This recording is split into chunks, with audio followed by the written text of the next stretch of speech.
Hello दोस्तों, study mode में आपका स्वागत है। बिहार दरोगा मुख्य परीक्षा 2020 डेली होमवर्क टेस्ट में ये तीसरे दिन का टेस्ट मैं आज ले रहा हूँ। कल जो आपको टेस्ट लेना था वो आज मैं ले रहा हूँ। कल इवनिंग में मैं टेस्ट अपलोड नहीं कर पाया था कुछ कारणवश से, आज ले रहा हूँ। आज ही के इवनिंग में इसके आज ही के शाम में भी एक अपलोड टेस्ट होगा, वो चौथे दिन का होगा। और कल मैं 5वें दिन का होमवर्क दूंगा और उसके अगले दिन मैं टेस्ट अपलोड कर दूंगा। तो आपको सभी क्वेश्चन लगाना है और अपना स्कोर कमेंट बॉक्स में बताना है। ठीक, तो चलिए क्वेश्चन शुरुआत करते हैं। ये आपको तीसरे दिन जब होमवर्क दिया था उसी का आपका टेस्ट है। यहाँ पर देखिए, किस भाषा का ज़्यादा प्रयोग बौद्ध के आपको बौद्धवाद प्रचार करने के लिए किया गया था। इसकी बौद्ध धर्म के प्रचार करने के लिए सबसे ज़्यादा किसका आपको किया गया था, किस भाषा का प्रयोग किया गया था? तो ये पाली भाषा का किया गया था। पाली भाषा में ही साधारणतः महात्मा बुद्ध उपदेश भी देते थे। अगर पूछे कि सबसे ज़्यादा उपदेश कौन जगह पर दिए थे, तो वो श्रावस्ती में दिए थे, ये भी याद रखिएगा। ठीक, तो आगे चलते हैं। क्वेश्चन नंबर 2 है कि विश्व के सबसे ऊंचा कहे जाने वाला विश्व शांति स्तूप, विश्व शांति स्तूप जो है यहाँ ये कहाँ पर है? देखिए, विश्व के सबसे ऊंचा कहे जाने वाला केसरिया स्तूप भी आता है, जो कि पश्चिमी चंपारण में पड़ता है। ठीक, केसरिया स्तूप भी विश्व प्रसिद्ध स्तूप है, जो कि बिहार में ही है। तो विश्व में सबसे ऊंचा कहे जाने वाला विश्व शांति स्तूप कहाँ पर स्थित है, ये आपको बताना है। तो ये जो स्थित है ये राजगीर में स्थित है, पर्यटक स्थल है। तो दूसरे के आंसर क्या हो जाएगा? सी हो जाएगा। क्वेश्चन नंबर 3 है, महावीर और बुद्ध दोनों ने किसके शासनकाल में उपदेश दिया? महावीर और बुद्ध दोनों, महात्मा बुद्ध और महावीर दोनों ने किसके शासनकाल में उपदेश दिया था, ये आपको बताना है। ये ठीक, तो ये जो उपदेश दिया गया था ये बिंबिसार के शासनकाल में दिया गया था, दोनों द्वारा एक साथ। तो तीसरे के आंसर क्या हो जाएगा? बी हो जाएगा। आगे देखते हैं क्वेश्चन नंबर 4 देखिए कि निम्न में से किस शासक ने द्वितीय बौद्ध सभा का आयोजन किया था? द्वितीय जो बौद्ध सभा है इसके आयोजन किसके द्वारा किया गया था, ये आपको बताना है। ठीक, तो यहाँ पर देखिए, जो प्रथम किया गया था ये अजातशत्रु द्वारा किया गया था, जो कि राजगीर में। द्वितीय जो किया गया था ये काला अशोक द्वारा किया गया था, ठीक, वैशाली में। तृतीय जो किया गया था, तृतीय में तीसरा, ये अशोक द्वारा किया गया था पाटलिपुत्र में। और चौथा जो किया गया था वो आपको कुंडलग्राम कनिष्क द्वारा किया गया था, कुंडलग्राम आपको कश्मीर में। तो 4 बौद्ध आपको किए गए थे संगीत, ये चारों का नाम याद रखना है। ठीक, और जगह का नाम याद रखना है। तो चौथे के आंसर क्या हो जाएगा? बी हो जाएगा। क्वेश्चन नंबर 5वां है, महात्मा बुद्ध का महापरिनिर्वाण कहाँ हुआ था? महात्मा बुद्ध जो है इनका महापरिनिर्वाण कहाँ हुआ था, ये आपको बताना है। तो ये महापरिनिर्वाण में इसकी अपना देह त्याग दिए थे, इनका मृत्यु हुआ था। तो ये कहाँ पर हुआ था? तो ये कुशीनगर में हुआ था। कहाँ पर? कुशीनगर में हुआ था।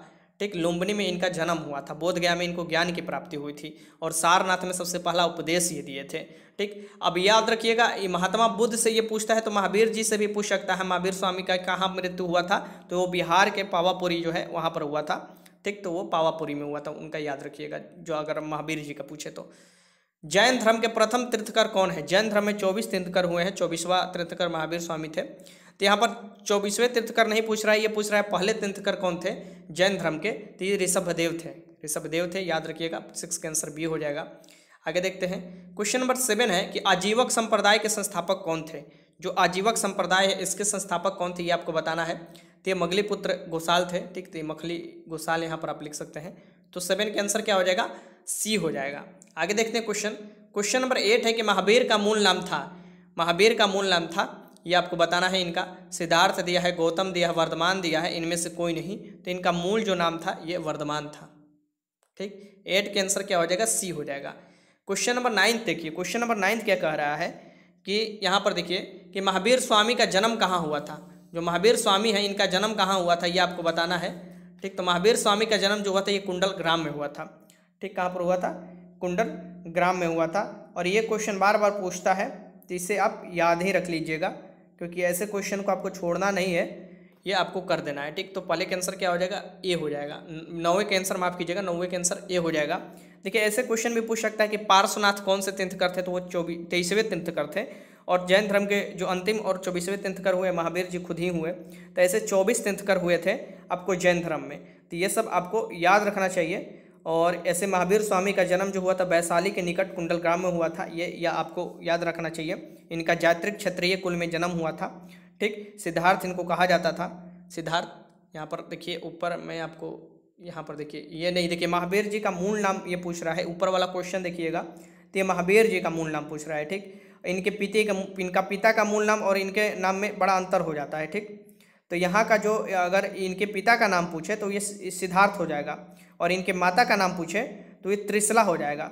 ठीक। लेकिन अगर इनका नाम पूछे बचपन का, अगर इनका नाम पूछता है तो आपको क्या लगाना है, वर्धमान लगाना है। तो ऐसे आपको याद रखना है कि कभी भी क्वेश्चन पूछेगा तो आपको आराम से लगा लीजिएगा, ठीक। तो आगे देखते हैं क्वेश्चन, आगे क्या क्वेश्चन बनता है। ये जो 9वां क्वेश्चन मैंने कराया आपको कि महावीर स्वामी का जन्म कहाँ हुआ था, तो ये उठा कुंडरग्राम में, वैशाली में हुआ था। तो ये सब भी आपको याद रहना चाहिए, ठीक। तो आगे देखते हैं क्वेश्चन कि क्या है। अब देखिए ये यहाँ से ट्रिकली आप याद कर सकते हैं, इनके जैसे पिता का नाम सिद्धार्थ था ना, तो यहाँ से आपको याद कर सकते हैं कि महात्मा बुद्ध का बचपन का क्या नाम था, क्योंकि पूछ देता है कि महात्मा बुद्ध के बचपन का क्या नाम था। ये आपको कभी कभी पूछा हुआ है, कहीं कहीं क्वेश्चन ये पूछ देता है। जैसे महात्मा बुद्ध के माता का नाम महामाया देवी था, उनके पिता का नाम सुधोधन था, ठीक। तो उनका पूछ देता है कि उनका क्या होता है बचपन का नाम, तो उनका नाम था सिद्धार्थ है। तो महात्मा बुद्ध के बचपन का नाम सिद्धार्थ था और महावीर जी के पिता का नाम सिद्धार्थ था, तो दोनों में कन्फ्यूज़न नहीं होना चाहिए। महावीर जी का बचपन का नाम क्या था, मैंने ऊपर आपको बताया, वर्धमान था, और इनके पिता का नाम था तो सिद्धार्थ था, और महात्मा बुद्ध का बचपन का क्या नाम था, तो वो सिद्धार्थ था। तो दोनों में कन्फ्यूज़न नहीं होना चाहिए। आगे देखते हैं क्वेश्चन, यहाँ पर देख लीजिए। क्वेश्चन नंबर 10 है कि निम्न में से किस स्थान पर अलकनंदा और भागीरथी का संगम होता है। अलकनंदा और भागीरथी का संगम होता है, ये बताना है आपको कहाँ पर, तो ये देवप्रयाग में होता है। देवप्रयाग में अलकनंदा और भागीरथी का संगम होता है। क्वेश्चन नंबर 11 है कि सुंदरवन डेल्टा का निर्माण करने वाली नदी है। सुंदरवन डेल्टा विश्व का सबसे बड़ा डेल्टा है, जो कि पश्चिम बंगाल और बांग्लादेश के बॉर्डर पर स्थित है। तो भारत में अगर आए तो कहाँ पर, तो पश्चिम बंगाल राज्य आएगा, तो वहाँ पर आपको लगाना पड़ेगा। अब यहाँ पर जो सुंदरवन डेल्टा है, इसका नाम सुंदरी, वहाँ पर एक आपको पेड़ पाया जाता है, उसके कारण ही इसका सुंदरवन डेल्टा नाम पड़ा है। अब यहाँ पर मैं आपको बता दूं कि ये गंगा और ब्रह्मपुत्र नदी द्वारा बनता है। इसकी जो आप नदी जाकर वहाँ पर मिलता है आपको समुद्र में से पहले, तो मिट्टी ले जाकर छोड़ता है, तो वहीं पर डेल्टा बनता है। तो वहीं पर बहुत से आपको सुंदरवन, आपको ये भी पड़ता है, बाघ अभ्यारण्य भी पड़ता है। ये सब आपको याद रहना चाहिए, ठीक। तो 11 का आंसर क्या हो जाएगा, ये हो जाएगा। क्वेश्चन नंबर 12 है कि नर्मदा घाटी किन पर्वत श्रृंखलाओं के बीच स्थित है। जो नर्मदा नदी घाटी है, ये जिससे नदी बहती है ऐसे ड्रिफ्ट वैली से होकर और जाकर यहाँ पर अरब सागर में गिरती है पश्चिम की तरफ बढ़कर। ये पूछ रहा है कि किन के बीच में स्थित है, किन दो पहाड़ियों के बीच में स्थित है। तो यहाँ पर देखिए ये है किसके किसके, सतपुड़ा और विंध्याचल के बीच स्थित है। सतपुड़ा और विंध्याचल के बीच स्थित है। 12 का आंसर क्या हो जाएगा, सी हो जाएगा। क्वेश्चन नंबर 13 देखिए कि निम्न नदियों में किसको दक्षिण भारत का गंगा कहा जाता है। दक्षिण भारत का गंगा बोला जाता है। ये देखिए दक्षिण भारत का गंगा किसे बोला जाता है, तो ये याद रखिएगा कावेरी नदी को बोला जाता है। जैसे उत्तर भारत में सालों भर पानी रहता है गंगा में, वैसे ही कावेरी नदी में दक्षिण भारत में सालों भर पानी रहता है, और इसके पानी को लेकर डिस्प्यूट भी रहता है केरल, कर्नाटक, तमिलनाडु और पांडुचेरी में, ठीक, पानी बंटवारा होता है। और दक्षिणी गंगा अगर पूछे या वृद्ध गंगा पूछे तो वो गोदावरी नदी लगाइएगा, तो कन्फ्यूज़न नहीं होना चाहिए आपको। आगे देखते हैं। क्वेश्चन नंबर 14 है कि भारत में यरलुंग जंगपो नदी, यहाँ पर देखिए यरलुंग जंगपो नदी किस नाम से जाना जाता है, ठीक। तो ये जो है ये ब्रह्मपुत्र नाम से जाना जाता है। सांगपो भी बोला जाता है, कहीं कहीं सांगपो लिखा रहता है, ठीक। तो 14 का आंसर सी हो जाएगा। क्वेश्चन नंबर 15 के निम्नलिखित में कौन सी नदी पश्चिम की ओर बहती है। इसमें से आपको ऑप्शन दिया हुआ है, कौन सी नदी पश्चिम की ओर बहती है ये आपको बताना है। मीन्स कि यहाँ पर देखें ऐसे जाकर ऐसे पश्चिम की ओर बहती है। तो 2-3 नदियाँ जैसे कि नर्मदा, ताप्ती, माही, ये सब जो नदी है ये पश्चिम की ओर बहती है। तो नर्मदा ग्रिफ्ट वैली से होकर पश्चिम की ओर बहती है और जाकर अरब सागर में गिर जाती है। नहीं तो अधिकतर जो नदी है ये आपको बंगाल की खाड़ी में जाकर गिरती है, पूरब की तरफ बहती है, ठीक। ये याद रखिएगा। क्वेश्चन नंबर 16 है कि भारत के संविधान के निम्नलिखित में कौन सी एक अनुसूची दल बदल विरोधी कानून के विषय का प्रावधान है। दल बदल जो विरोधी कानून बनाया गया था ये कौन सी अनुसूची में रखा गया है, ये आपको बताना है। ये लगभग 1885 में राजीव गांधी के समय ही बनाया गया था। दल बदलू कानून पर रोक लगाने के लिए दल बदल लोग कर लेते थे। तो यह है आपको कौन सी अनुसूची में, तो 10वीं अनुसूची में मिलेगा। कौन सी, 10वीं अनुसूची। तो 16 का आंसर हो जाएगा डी। क्वेश्चन नंबर 17 है कि भारतीय संविधान की 6ठी अनुसूची जो है इसमें क्या है, निम्नलिखित में किन राज्यों के जनजातीय क्षेत्रों का प्रशासन, जनजातीय क्षेत्रों का प्रशासन के बारे में दिया हुआ है आपको सबसे पहले किसमें, तो 6ठी अनुसूची में। तो ये कौन से राज्यों का है ये आपको बताना है। कौन से राज्यों का है, तो मेघालय, त्रिपुरा और मिजोरम। इस ऑप्शन के अकॉर्डिंग क्या हो जाएगा, बी आंसर हो जाएगा। 17 के आंसर बी। क्वेश्चन नंबर अब 18 देखते हैं कि पंचायती राज विषय निम्नलिखित में से किस सूची में सम्मिलित है। जो पंचायत राज विषय है, पंचायती राज, ये किस सूची में सम्मिलित किया गया है। तो ये जो सूची में सम्मिलित किया गया है ये राज्य सूची में सम्मिलित किया गया है। 3 सूचियाँ बनाया गया है, केंद्र सूची या संघ सूची जिसे हम लोग बोलते हैं, फिर राज्य सूची और तीसरा होता है समवर्ती सूची, ठीक। संघीय सूची पर संसद कानून बना सकता है, उसके पास अधिकार है। राज्य सूची पर राज्य विधानमंडल बनाता है और समवर्ती सूची पर दोनों मिलकर कानून बनाते हैं। लेकिन कोई भी हाल में अगर कुछ डिस्प्यूट होता है तो केंद्र वाला बनाया हुआ ही, अगर वो चाहे तो राज्य वाला विषय पर भी सूची बना सकता है और उसका मान्यता होगा। इस बात को ध्यान में रखिएगा। तो 18 का आंसर जो हो जाएगा यहाँ पर बी हो जाएगा। पंचायती राज व्यवस्था को संवैधानिक दर्जा मिला था कब? तो ये मिला था 1993 में, आपको पता होना चाहिए। 73वां संविधान संशोधन हुआ था और उसी समय ये दिया गया था, पंचायती राज व्यवस्था को, पंचायती राज को संवैधानिक दर्जा दिया गया था। ऐसे आप आर्टिकल 40 पढ़िएगा तो उसमें भी है ग्राम पंचायत के बारे में दिया हुआ, डीपीएसपी के आर्टिकल 40। क्वेश्चन नंबर 19 है कि भारतीय संविधान में शामिल है, भारतीय संविधान में क्या शामिल है ये दिया हुआ है, ये बताना है भारतीय संविधान में क्या क्या शामिल है। तो यहाँ पर देखिए क्या है, तो अभी 395 ओरिजिनल अनुच्छेद देखिएगा तो इतना ही आपको मिलेगा 395, 22 भाग मिलेंगे ओरिजिनल में और 12 अनुसूचियाँ।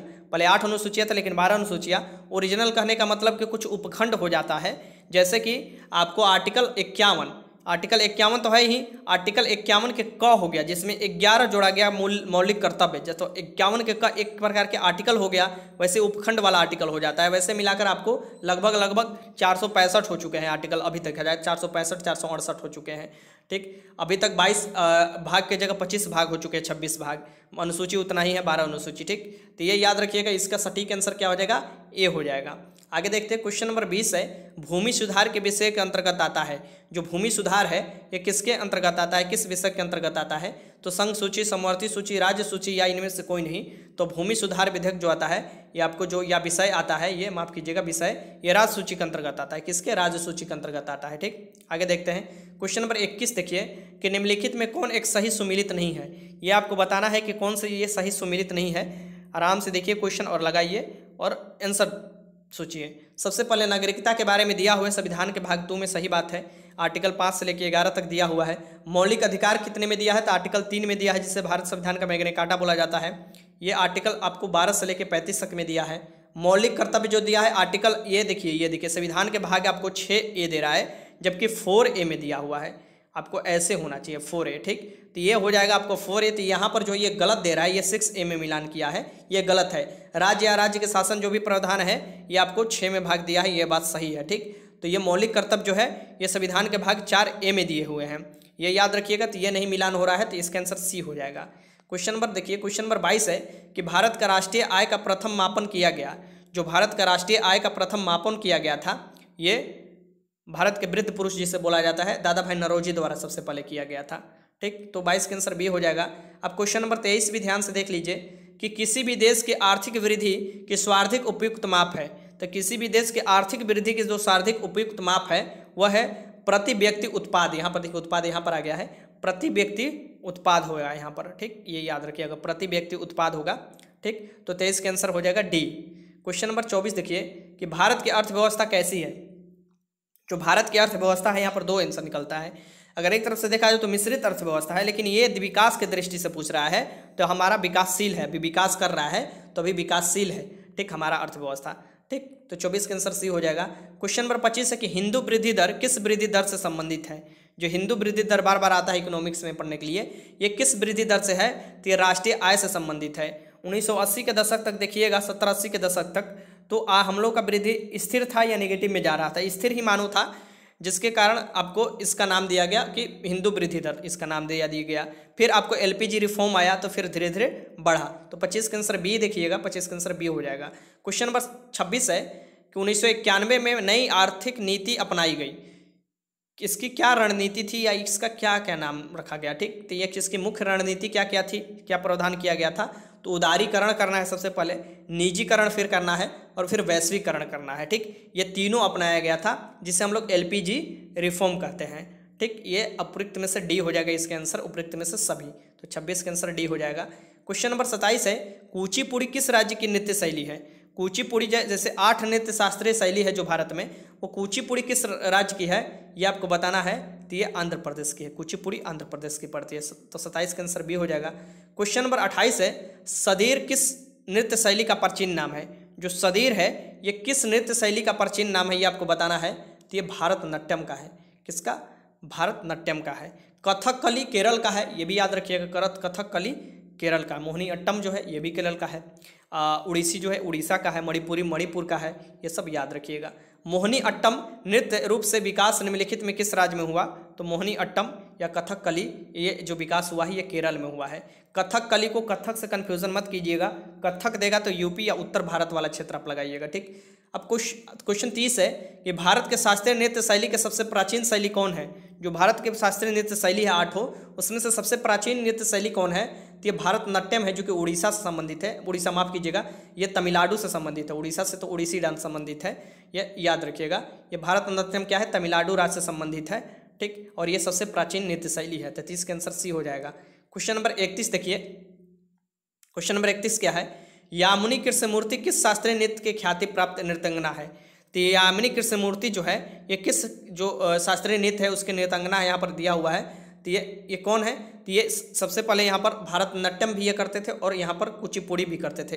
इसमें से क्या हो जाएगा, दोनों हो जाएगा। तो उपयुक्त में से सी हो जाएगा, दोनों हो जाएगा, ये याद रखिएगा। क्वेश्चन नंबर देखिए, क्वेश्चन नंबर 32 है, वॉशिंग मशीन का कार्य सिद्धांत निर्भर करता है। वॉशिंग मशीन किस सिद्धांत पर काम करता है, तो अपकेंद्रण के, आपको अपकेंद्रण बल है इसके सिद्धांत पर काम करता है, ठीक। तो 32 के आंसर क्या हो जाएगा, ए हो जाएगा।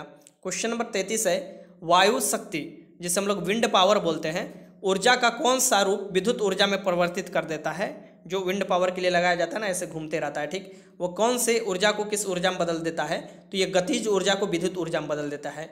गतिज मीन्स की गति के कारण जो ऊर्जा होता है इसके कारण होता है। 33 के आंसर ए हो जाएगा। क्वेश्चन नंबर 34 है, ऊर्जा संरक्षण का आशय क्या है। जो ऊर्जा संरक्षण का सिद्धांत हम लोग बोलते हैं इसका मतलब क्या है। ऑप्शन नंबर ए है कि ऊर्जा का सृजन और विनाश होता है, जो कि सरासर गलती है। ऊर्जा का सृजन हो सकता है, ये अधूरा स्टेटमेंट है। ऊर्जा का सृजन नहीं हो सकता परंतु विनाश हो सकता है, ये तो सरासर गलती है। ऊर्जा का न तो सृजन हो सकता है और न ही विनाश हो सकता है, ये बात सही है। ऊर्जा न तो सृजन किया जा सकता है नहीं विनाश, इसके एक रूप से दूसरे रूप में बदला जा सकता है। जैसे कि आपको जो वही मैंने बताया, ऊपर का क्वेश्चन आप देखिएगा, ऊपर का क्वेश्चन में क्या दिया है कि जो वायु जो है ये विंड पावर जो है, जो कि आपको वो विंड वाला चक्की देखे होंगे घूमता होगा, तो वो क्या होता होगा, तो वो है आपको गतिज ऊर्जा को किस ऊर्जा में बदल देता है, तो विद्युत ऊर्जा में बदल देता है। तो ऊर्जा एक रूप से दूसरे रूप में बदलता है, ठीक। इसी को ध्यान में रखते हुए आइंस्टीन ने फॉर्मूला दिया था E बराबर mc²। इसमें कुछ ऊर्जा का ह्रास भी होता है। अब 35 देखिए कि निम्न में से किस पदार्थ की विद्युत चालकता सर्वाधिक है। इसमें बताना है कि किसकी विद्युत चालकता सर्वाधिक है, सबसे अधिक है, ये आपको बताना है, ठीक। तो ये चांदी का विद्युत जो चालकता होती है ये सबसे अधिक है, ठीक। ये याद रखिएगा। 35 के आंसर बी हो जाएगा। क्वेश्चन नंबर 36 है कि निम्न धातु में कौन सा समान ताप पर द्रव होता है। समान ताप पर द्रव होता है, ये निम्न में से कौन सी धातु है, ठीक। यहाँ पर ये निम्न में धातु में से कौन सा समान ताप पर, तो ये पारा याद रखिएगा। क्वेश्चन नंबर आपको 37 है, प्रकाश संश्लेषण के दौरान निर्मुक्त गैस कौन होती है। इसके प्रकाश संश्लेषण के दौरान कौन सी गैस आपको मुक्त होती है, निर्मुक्त होती है, ये आपको बताना है। इसकी निकलता है तो प्रकाश संश्लेषण के द्वारा जो क्या होता है कि CO2 गैस लेता है वो आपको पेड़ और ऑक्सीजन देता है। तो कौन सी गैस निकलती है, तो ऑक्सीजन निकलता है, ठीक। ये याद रखिएगा। आगे चलते हैं। क्वेश्चन नंबर 38 है, जब कोई बाहरी पदार्थ मानव रुधिर प्रणाली में प्रविष्ट होता है तो प्रतिक्रिया कौन सी प्रारंभ करता है। तो प्रतिक्रिया सबसे पहले कौन प्रारंभ करता है, ये आपको बताना है। कोई भी बाहरी रुधिर प्रणाली में आपको जब प्रविष्ट होता है तो सबसे पहले आपको श्वेत रक्त कोशिकाएं जो है, ये कोई भी खराब जो भी जीवाणु शरीर में प्रवेश करने की कोशिश करता है या ब्लड में, ये मारने शुरू कर देती है, ठीक। तो ये 38 के आंसर क्या हो जाएगा, बी हो जाएगा, ठीक। व्हाइट ब्लड सेल जिसे बोला जाता है। क्वेश्चन नंबर 39 है कि अभी भारत के नियंत्रक और लेखा परीक्षक कौन है। अभी भारत के नियंत्रक और लेखा परीक्षक कौन है, ये आपको बताना है, यहाँ पर देखना है, ठीक। लेखा CAG से हम लोग बोलते हैं। यहाँ पर देखिए कौन है, अभी ये पूछा हुआ है। तो अभी नए इन्हें बनाया गया है गिरीश चंद्र मुर्मू जी को। गिरीश चंद्र मुर्मू, इनसे पहले राजू महर्षि जो थे द्रव्य थे, इससे पहले थे, लेकिन अभी नए बनाया गया है। तो 39 का आंसर बी हो जाएगा। इस बात को ध्यान में रखिएगा। अगर देखिए क्वेश्चन आपको वहाँ पर देखना होगा, अब वहाँ पर कोई भी दे, अगर गिरीश चंद्र मुर्मू ऑप्शन में दिया होगा तो पक्का यही लगाइएगा। अगर गिरीश चंद्र मुर्मू नहीं दिया होगा ऑप्शन में, मान लीजिए पुराना पेपर होगा सेट किया होगा तो उसमें नहीं दिया होगा, तो उसमें राजू महर्षि लगाइएगा, CAG, ठीक। तो उसमें ऑप्शन जरूर राजू महर्षि दिया होगा। आज का लास्ट क्वेश्चन है कि किस राज्य से अनुच्छेद 370 हटा लिया गया है। किस राज्य से 370 अनुच्छेद हटा लिया गया है, विशेष राज्य का दर्जा देता था, ये जम्मू कश्मीर से। तो 40 का आंसर क्या हो जाएगा, ये हो जाएगा। और इसे 2 केंद्र शासित राज्य बना दिया गया है, जम्मू कश्मीर और लद्दाख, ठीक। तो ये याद रखिएगा। 40 का आंसर ये हो जाएगा। ये सभी क्वेश्चन था। कितने क्वेश्चन सही किए कमेंट बॉक्स में आप बताइए, ठीक। ओरिजिनली आपको बताना है कितने क्वेश्चन सही किया, ऑनेस्टली बताइएगा, ठीक। वीडियो अच्छा लगा तो लाइक कीजिएगा। और आज इवनिंग में जो 4th डे स्टडी वाला जो प्लान हम दिए थे उसका टेस्ट मैं करा दूंगा, ठीक। तो ये याद रखिएगा। वीडियो अच्छा लगा तो लाइक कीजिए। कोई भी मन में डाउट है कमेंट बॉक्स में लिख सकते हैं। वीडियो देखने का आपका बहुत बहुत धन्यवाद।